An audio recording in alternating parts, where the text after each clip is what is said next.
तो फिल्म की शुरुआत में हमें एक खूबसूरत नर्स को दिखाया जाता है जो हॉस्पिटल में अपने मरीज की देखभाल कर रही थी। मरीज एक बूढ़ी औरत थी जिसकी हालत बहुत ज्यादा खराब होती है। उसको सांस लेने में भी तकलीफ हो रही थी, इसीलिए वो नर्स जिसका नाम ग्वेन होता है वो उस औरत के पास आती है और उसकी ऑक्सीजन को बंद कर देती है। उसके सांस लेने के पाइप को भी उसने बंद कर दिया था। इस वजह से उस बूढ़ी औरत की सांसें बंद होने लगी थी। हैरानी की बात ये थी, उसके बाद हॉस्पिटल में ग्वेन शोर मचा देती है, डॉक्टर को बुलाती है। जब डॉक्टर जाकर उस बूढ़ी औरत को बचा रहे थे तो ग्वेन दरवाजे के पास खड़ी हंस रही थी। यहाँ पर हमें पता चलता है ग्वेन एक साइको पागल नर्स है। उसे अपने मरीजों को दुख तकलीफ में देखना अच्छा लगता था। फिर उस बूढ़ी औरत को डॉक्टर्स ने बचा लिया था। ग्वेन ये सब देखकर चली जाती है। उसे देखकर इस बात का अंदाजा लगाया जा सकता था कि उसे अपनी ऐसी हरकत पर जरा सा भी पछतावा नहीं था। इसके बाद सीन एक घर पर शिफ्ट होता है जिसमें मीरा नाम की लड़की अपने हस्बैंड और बेटे के साथ हंसी खुशी जिंदगी गुजार रही थी। उसका हस्बैंड जब उससे बातें कर रहा होता है तो उनके पास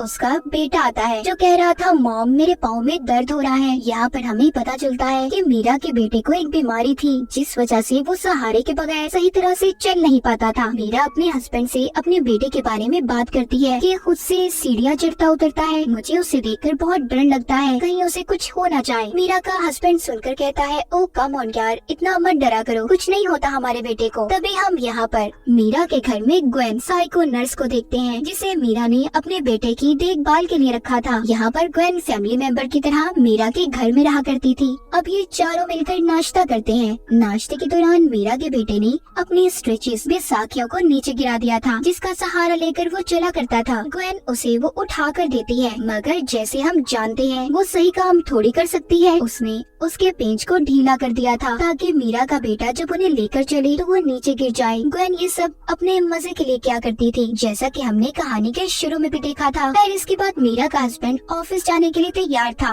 वो मीरा के पास खड़ा होता है। उन्हें इतना करीब देखकर ग्वेन मीरा से जेलस हो रही थी क्योंकि वो मीरा के हस्बैंड को पसंद करने लगी थी। मीरा के हस्बैंड के जाने के बाद उसकी दोस्त घर पर आती है जो मीरा से बैठी बातें कर रही थी। तभी ग्वेन मीरा के बेटे के साथ खेलने के बहाने उनकी बातें सुनने लगी थी। मीरा की दोस्त उससे कह रही थी, मीरा तुम्हें अपने बेटे के लिए किसी और नर्स को रखना होगा, मुझे लगता है तुम्हारा बेटा और हस्बैंड ग्वेन को कुछ ज्यादा ही पसंद करने लगे हैं। मीरा अपनी दोस्त को कहती है, नहीं ऐसी बात नहीं है, तुम ज्यादा ही सोच रही हो। इसी दौरान मीरा को अपने बेटे की आवाज आती है जो बैसाखियों के टूटने की वजह से नीचे गिर गया था। जैसा कि हमें तो पता है ये सब ग्वेन ने किया था। वो अपने बेटे के गिरने की वजह से ग्वेन को बहुत डांटती है क्योंकि उसे ऐसा लग रहा था कि उसने ही उसके बेटे का सही से ख्याल नहीं रखा। उसका बेटा मीरा से कहता है, नहीं मॉम ये ग्वेन की वजह से नहीं हुआ, इसमें सारी मेरी गलती थी। मीरा डॉक्टर को कॉल करती है और उसने अपने बेटे के लिए नई बैसाखियों को मंगवा लिया था। रात को वो ग्वेन से भी माफी मांगती है कि वो उस पर बिना वजह चिल्लाई। ग्वेन कहती है, नहीं इसमें तुम्हारी कोई गलती नहीं है, मैं समझ सकती हूँ तुम एक माँ हो और माँ अपने बच्चे के लिए बहुत फिक्रमंद होती है, और हालांकि हम तो जानते हैं ये सब कुछ ग्वेन ने किया था। इसके बाद वो मीरा के लिए एक चाय बनाती है जो शायद आराम के लिए थी। हम मीरा को देखते हैं जो उस सोसाइटी को ज्वाइन करती है जिसमें उसके बेटे जैसे लोग थे। उन सबको ऐसी ही बीमारी थी। मीरा उन्हें बताती रोने लगती है, कहती है मुझे बहुत बुरा लगता है, मेरा बेटा आम बच्चों की तरह खेल नहीं पाता। सब सुनकर कहती है, हम समझ सकते हैं क्योंकि हम भी इस बीमारी में कई बरसों से जी रहे हैं। इसके बाद वो घर पर आती है। ग्वेन उसे चाय देती है जो उसने उसके लिए बनाई थी। मीरा चाय पीते ही सो गई थी। कुछ देर के बाद डॉक्टर घर पर आती है। जब मीरा सो रही थी तो वो उसके बेटे की स्ट्रेचेस बैसाखियां लेकर आती है। जब वो डॉक्टर मीरा के बेटे को देने जा रही थी तो ग्वेन ने उन्हें रोक लिया था और कहती है, आप जाएं, मैं इसे दे दूंगी। जाते हुए डॉक्टर कहती है, मैं शायद तुम्हें जानती हूँ, मैंने तुम्हें कहीं देखा है। साथ ही वो ये भी कहती है, मुझे जैसे ही याद आएगा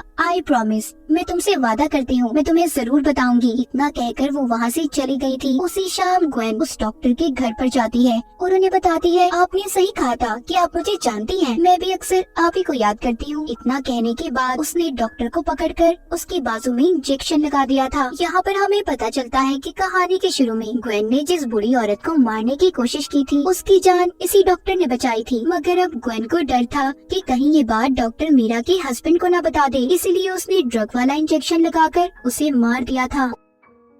उसी रात मीरा को एक आदमी की कॉल आती है जो अपना नाम डेविड बता रहा था। कहता है, मैं उसी सोसाइटी का मेंबर हूँ जो तुमने अपने बेटे की बीमारी की वजह से ज्वाइन की है, और साथ ही वो ये भी बताता है जो बीमारी तुम्हारे बेटे को है वो बीमारी मेरे बेटे को भी है। ये सुनकर मीरा थोड़ा उदास हो जाती है और उस आदमी की तस्वीर देखने का कहती है, मगर डेविड ने अपनी प्रोफाइल में जो तस्वीर लगाई थी वो थोड़ी ब्लर धुंधली होती है जिसे वो सही तरह से देख नहीं पा रही थी। यहाँ पर डेविड बताता है कि उसकी वाइफ मर चुकी है, इसीलिए मैंने अपने बेटे के लिए एक नर्स को रखा है। मीरा ये सुनकर कहती है, तुमने बहुत अच्छा किया। तभी यहाँ पर हमें पता चलता है डेविड नाम का आदमी कोई और नहीं बल्कि ग्वेन ही थी जो कंप्यूटर की मदद से आवाज बदलकर मीरा से बात कर रही थी। सुबह को मीरा के घर उसकी दोस्त आती है, जहाँ पर आते ही उसने मीरा के हस्बैंड की शर्ट पर कुछ गिरा दिया था। मीरा के हस्बैंड की शर्ट साफ करने ग्वेन लॉन्ड्री में ले जाती है। तभी मीरा की दोस्त जब अंदर जाकर उसका पर्स लेने गई थी तो वो देखती है ग्वेन मीरा के हस्बैंड की शर्ट को सूंघ रही है। उसे ये देखकर थोड़ा अजीब लगता है और उसे शक भी हो गया था कि कहीं ग्वेन मीरा के हस्बैंड को पसंद करने लगी है,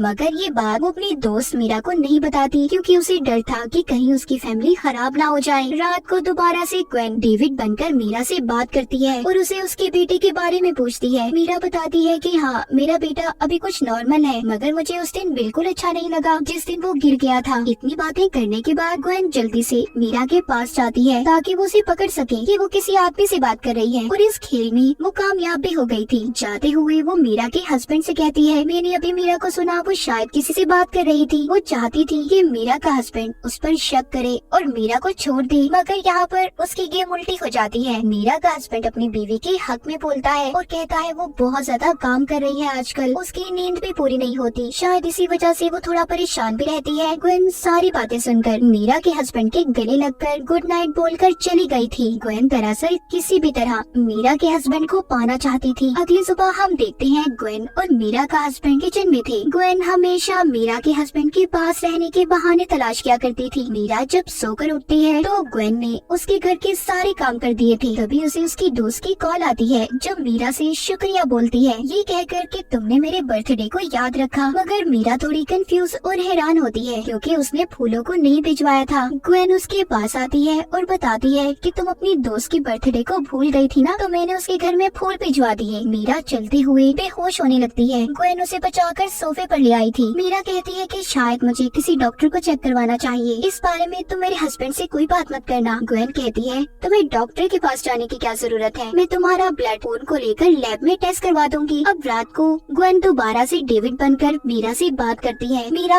उसे अपनी परेशानियों के बारे में बताती है। तभी यहाँ पर उसका हस्बैंड और बेटा आ गए थे, जिन्हें देखकर मीरा कॉल को कट कर देती है। मीरा अपने बेटे को कमरे में ले जाना चाहती थी, मगर तभी उसे सब कुछ धुंधला दिखाई देने लगता है और वो सोफे पर ही सो जाती है। तभी उसे मैसेज आता है, डेविड एक फ्रॉड है। सुबह को जब मीरा का हस्बैंड उसके पास आता है तो वो उसके फोन पर मैसेज देखता है। उसे कुछ समझ नहीं आती कि डेविड कौन है और मीरा क्यों उससे बातें करती है। वहीं पर उसका बेटा भी इस बात को सोचता है कि उसकी मॉम इतना ज्यादा क्यों सो रही है। ग्वेन मीरा के घर के सारे काम क्या करती थी, फिर भी मीरा उसे गलत समझती थी, इसीलिए अब वो ग्वेन से माफी मांगती है। ग्वेन को अब ये लगने लगा था सभी उसे पसंद करते हैं। तभी मीरा के पास उसी आदमी का फिर से मैसेज आता है कि डेविड फ्रॉड है, जिसे पास बैठी ग्वेन ने भी पढ़ लिया था। मीरा किसी तरह खुद को ऑफिस जाने के लिए तैयार करती है और ऑफिस आ गई थी। वो अपनी दोस्त से मिलकर उसे बताती है कि मेरी ब्लड रिपोर्ट्स बिल्कुल ठीक आई हैं और ग्वेन ने सही कहा था, मुझे सिर्फ आराम की जरूरत है। उसकी दोस्त कहती है, तुमसे एक बात कहूँ मैं, उस डॉक्टर को दिखाओ जिसका ग्वेन से कोई लेना देना ना हो, वो उस डॉक्टर को ना जानती हो। तभी उसे वहाँ पर एक मेल आती है जो डेविड की थी, जिसमें लिखा था, वो आदमी जो मेरे बारे में तुम्हें मैसेज कर रहा है वो तुम्हें बदनाम करना चाहता है। तभी उसे उस आदमी की भी मेल आती है जो कह रहा था तुम्हारे बेटे की जान को खतरा है। ये दोनों मेल्स पढ़ने के बाद मीरा घर आ जाती है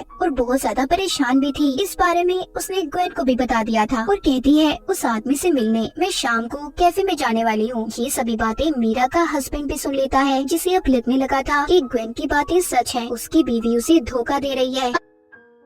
अगली सुबह मीरा उस आदमी से मिलने एक कैफे में जाती है जो असल में डेविड था। वो बताता है, मेरा नाम डेविड है और मेरी कभी भी तुमसे कोई बात नहीं हुई। वो ये भी कहता है कि मेरी बीवी को ब्लड कैंसर था। उसे एक दिन एक आदमी की कॉल आई जो उससे बातें किया करता था। उसने उसे डॉक्टर के पास जाने से मना किया, जिस वजह से मेरी बीवी उसकी सारी बातें मानने लगी और इसी वजह से उसकी मौत हो गई। वो उसे उस आदमी की तस्वीर भी दिखाता है। तभी मीरा को पता चलता है कि ये तस्वीर तो उसी आदमी की है जो अब तक मीरा से डेविड बनकर बातें कर रहा था, लेकिन अभी भी मीरा को ग्वेन पर कोई शक नहीं हुआ था। तभी बाहर हम उसके हस्बैंड को देखते हैं जो मीरा का पीछा करता यहाँ तक आया था। वो अपनी बीवी को डेविड से गले मिलते हुए भी देखता है, जिससे उसे यकीन हो जाता है कि मीरा सच में उसे धोखा दे रही है। उधर घर में मीरा की दोस्त आई थी जो उसे उसका बैग देने आती है। ग्वेन घर पर उसके बैग को ले लेती है। तभी मीरा की दोस्त ग्वेन से कहती है कि मैं जानती हूँ तुम मीरा के हस्बैंड को पसंद करती हो। मैंने उस दिन तुम्हें शर्ट सुनते हुए देख लिया था। मीरा की फैमिली से दूर रहो। अगर तुमने उन्हें जरा सा भी नुकसान पहुँचाने की कोशिश की तो मुझसे बुरा कोई नहीं होगा। इतना कहकर वो जब वहाँ से जाने वाली थी तो ग्वेन पीछे से एक बड़े से गुलदान से उस पर हमला कर देती है और बेहोश करके उसे गाड़ी में बिठाकर एक सुनसान जगह पर ले गई थी। उसे मारने के लिए उसने उसे भी ड्रग वाला इंजेक्शन लगा दिया था और फिर वहीं पर छोड़कर जब वो घर आती है तो मीरा को देखती है जो खाना बना रही थी। ग्वेन बातों में उसे लगाकर उस चाकू को चुरा लेती है जिससे मीरा सब्जियां काट रही थी। उस पर उसकी उंगलियों के निशान थे। उसे लेकर अब वो डेविड के घर चली जाती है और यहाँ पर हमें पता चलता है कि ग्वेन पहले डेविड की बीवी की नर्स रह चुकी थी और उसी ने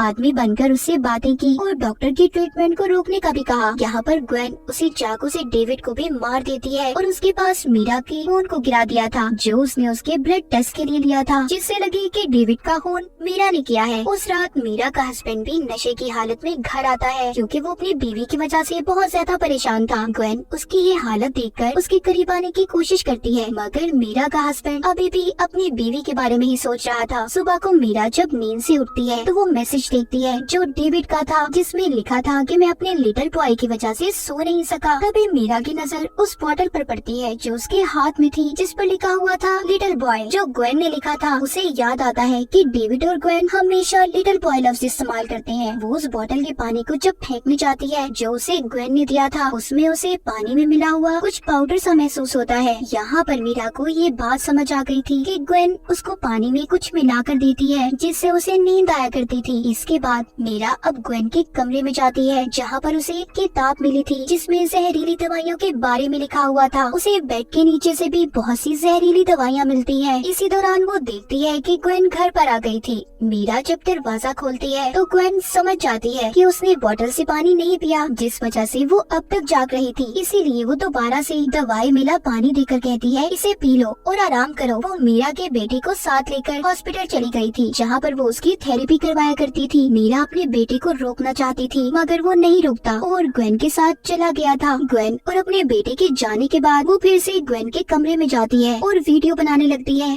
जिसमें वो ग्वेन के सारे कारनामों के बारे में बता रही थी। साथ ही उसने अपने हस्बैंड को भी कॉल करके इस बारे में बता दिया था और ग्वेन की रिपोर्ट करने पुलिस स्टेशन जाने लगती है। लेकिन तभी ग्वेन घर पर आ गई थी। उसे पता चल चुका था कि मीरा को उसके बारे में सब पता चल गया है। वो जब घर आती है तो मीरा का बेटा उसके साथ नहीं था। मीरा उसे अपने बेटे के पास चलने का कहती है। रास्ते में जाते हुए ग्वेन मीरा को बताती है कि तुम जानती हो मैंने इतने साल नर्स का काम किया है, मुझे आज तक कभी भी किसी ने फैमिली मेंबर की तरह नहीं रखा। जैसे तुमने मुझे अपने घर में जगह दी तो तुम फिक्र नहीं करो, मैं तुम्हें मारकर तुम्हारी जगह ले लूंगी और एक अपनी नई फैमिली बनाऊंगी। ग्वेन ऐसा इसलिए कह रही थी क्योंकि वो मीरा के हस्बैंड को पसंद करती थी। दूसरी तरफ मीरा का हस्बैंड भी घर पर आ जाता है। उसे जब मीरा घर पर नहीं मिलती तो उसे उसका फोन मिलता है जिसमें वो उसकी रिकॉर्ड की गई वीडियो देखता है, जिससे उसे भी ग्वेन की असलियत का पता चल गया था। उधर दूसरी साइड पर मीरा को लेकर ग्वेन अपने घर आ गई थी जहाँ पर वो उसे बताती है मैंने डॉक्टर तुम्हारी दोस्त और डेविड को मार दिया है, अब तुम्हारी बारी है।